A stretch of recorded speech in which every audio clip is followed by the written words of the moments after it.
With everything that has been going on recently, it seems weird to be thinking about EA's massive annual September release this early.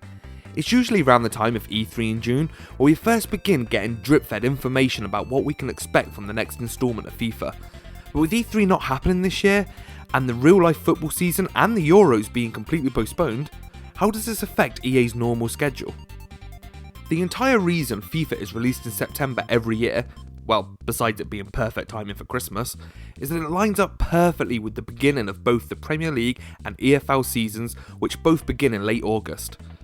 As we already know, the current seasons have been thrown into disarray with the current global pandemic, and the news we keep hearing is that some way, somehow, the current season will conclude.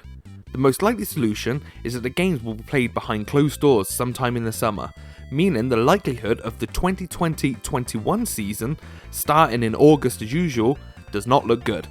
So there's no E3 or EA Play event to announce the new game, there's probably no new season to coincide with the usual release date. So what does EA do? Look, I get it. Alright, clips can generate rep, but they're not gonna get us any closer to Worlds. Us. This team will.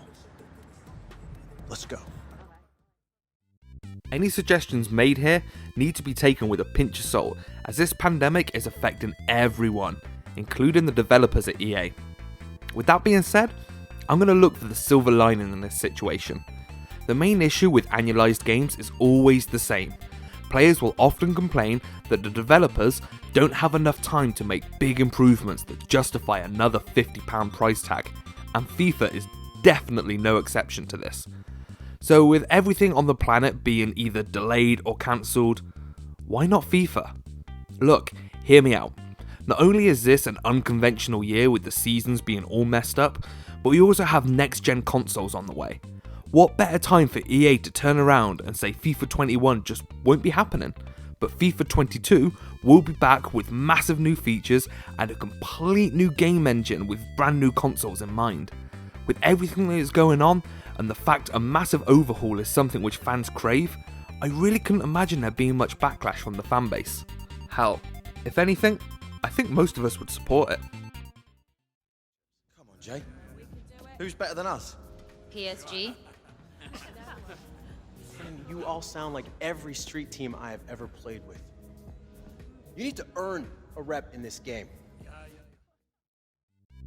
There's one gigantic Bernabeu-sized problem with this idea though, and that's money. In case you've been in quarantine for the past 10 years, you'll know that cash flow and business is usually more important to EA than the actual quality of their games, with only the recent Jedi Fallen Order being the widely agreed exception to this rule. So realistically, although it's probably the most obvious and sensible option, I don't see FIFA 21 not being released sometime this year. Will it be on its usual release slot of September though? Personally, I think that's a big ask. Even if they're already half done with the new game, one of the major selling points of FIFA every single year is the licensing. With it looking more and more likely we'll see a big delay to the start of next season, this also means delays to things such as new kits and transfers, something EA heavily relies on to shift copies.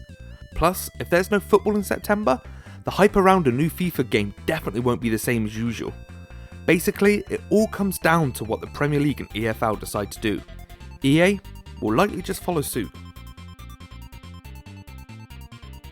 If I was forced to predict what would happen right now, I'd say we'll probably see the remaining games of the 1920 season played out in June and July, with a delayed start to the 2021 season sometime in October.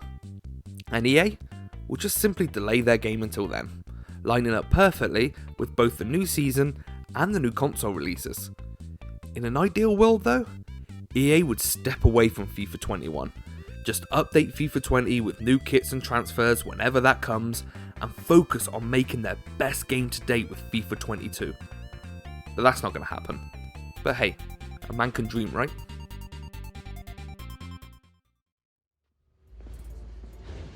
What about you, bro?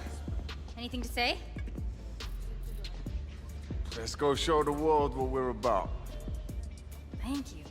Boom.